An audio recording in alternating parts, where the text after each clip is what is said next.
So when you're doing your research and you're making these characters out of real people, what was your process like? There were these passages that were completely dark for me, and there was nobody left who could tell me what had happened. When I was growing up, my mother would share a few stories, but they were always the same ones, and she always told them the same way. So I would hear her tell them that way to me and my brother. She would tell the stories the same way at a dinner party. And then once, as I recount in the book, a college friend came to visit for Thanksgiving, and she told the story the same way then. I won't say that it was rehearsed, but it was, I think she had found a way to tell the story in a way that she could bear. And then after that, that was it. You weren't going to get any more information. I have When a question about that interview, the interview that your mother did. I didn't.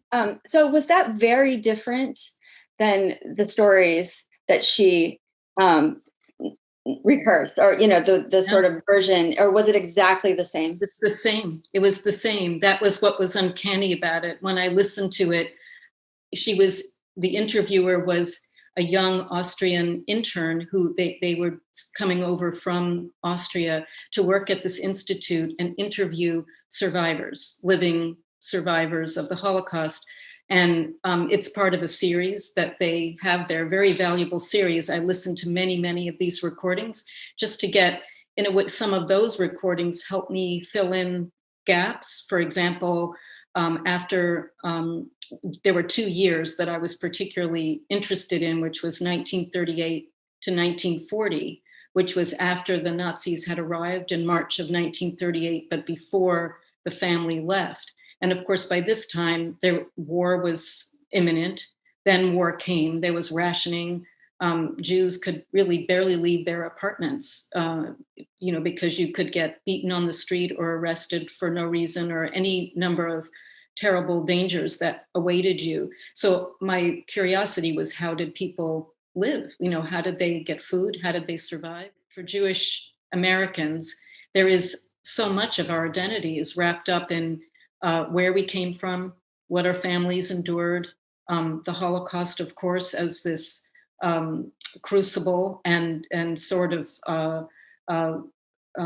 incomparable evil, and how our individual families suffered.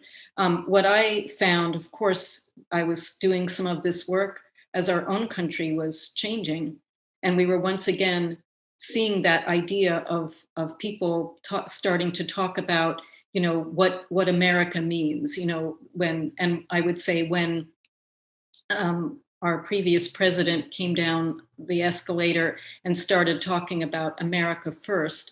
By this point, I had done a lot of research into the previous wave of America First, which was actually during the 1920s.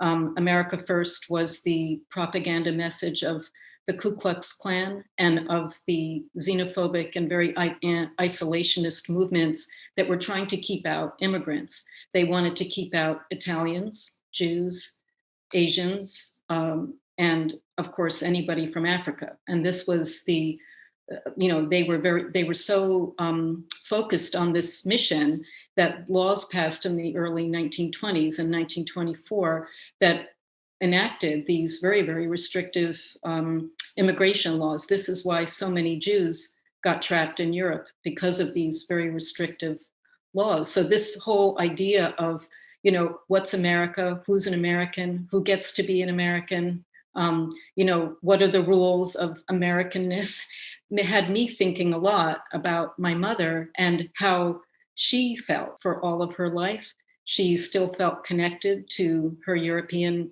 upbringing, but she was an American. And I thought, this is the story of all of us who come here to make a new life.